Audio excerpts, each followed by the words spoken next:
প্রিয় দর্শকবৃন্দ, সকলকে প্রীতি ও শুভেচ্ছা জানাই। আমি এই মুহূর্তে আছি মোহনগঞ্জ উপজেলার জৈনপুর গ্রামে। দেখেন, আমি এই মুহূর্তে আমার বোরো ধানের জমিতে আছি, যে জমিগুলো আসলেই এক ফসলি। আমার এই জমিতে 88 ধান রোপণ করা। আমি আপনাদের দেখাচ্ছি এই মুহূর্তে ধানের কি কন্ডিশন, কি অবস্থা আছে। শীষগুলা বের হচ্ছে এবং কিছু শীষ নিচের দিকে চলে যাচ্ছে। আসলেই সৃষ্টিকর্তার অপরূপ লীলা, বোঝা বড় দায়।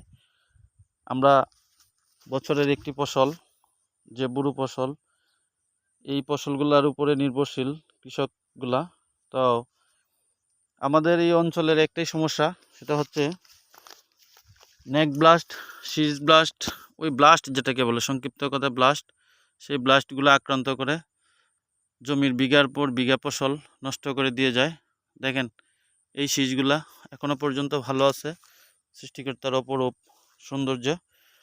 আসলেই কৃষক তো মনের আনন্দে ফসল গড়ে তোলে, সেই ফসল বিক্রি করে বাচ্চাদের লেখাপড়া এবং সারা বছরের সাংসারিক ব্যয় মেটানোর যোগান দেয়। তো আমি সকলের কাছে প্রত্যাশা রাখি এবং সৃষ্টিকর্তার কাছে প্রার্থনা করি, সেই ফসলগুলো যেন কৃষক তার মনের আনন্দে বৈশাখী যে উৎসব, সেই উৎসব আমেজের মাঝখান দিয়ে যেন ফসলগুলো গড়ে তুলতে পারে।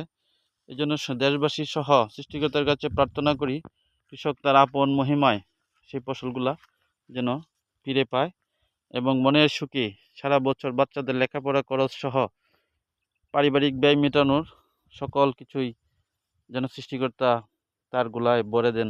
দানে দান অপরূপ তার মনের মহিমা। আসলেই জমিতে ধান রোপণ করা, সেই ধানগুলা ঘরে তোলা, এটার মধ্যে একটা অত্যন্ত খুব আনন্দ। আমার এই প্লটটাতে জমি আছে আপনার 3 একরের মতো, মানে প্রায় 9 বিঘা জমি। তো সকলের কাছে প্রার্থনা করি আমরা এই ফসলগুলো যেন সুন্দরভাবে গড়ে তুলতে পারি। ধন্যবাদ সবাইকে, সবাই ভালো থাকুন।